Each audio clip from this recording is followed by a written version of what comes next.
నిజం చెప్పాలంటే దేవుళ్ళు వారిప్పుడు ఏ విధంగా ఉన్నారో నా గురువర్యులకు నన్ను నేను అర్పించుకోవడానికి ముందు కూడా ఆ విధంగానే ఉన్నారు. కానీ నన్ను ఎప్పటికైనా పైకి తీసుకురావడానికి వారిలో ఎవ్వరికీ సుముఖత లేకపోయింది. సాధనలో నాకు సహాయం చేయటానికి నా గురువర్యులు మాత్రమే నన్ను ఎంచుకున్నారు.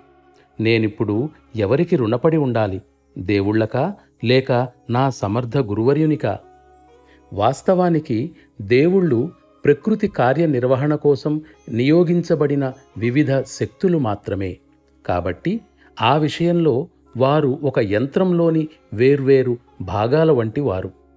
అవతార పురుషులు కూడా దైవాన్ని ఆరాధించమని సాధారణంగా ప్రజలను ప్రోత్సహించారు. వారిని అనుసరించేవారు వారి సలహాను అక్షరాలా పాటించవలసిందే. దేవతలను స్తుతిస్తూ పాడే ప్రార్థనా గీతాలు భక్తిభావాన్ని పెంపొందించవచ్చు.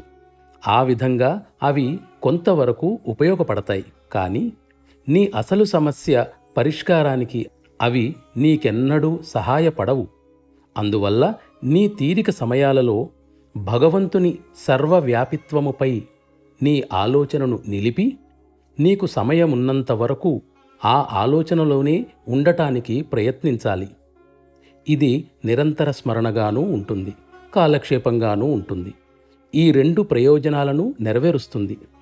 ప్రతి ఒక్కరూ దీనిని శ్రద్ధతో అనుసరించాలి.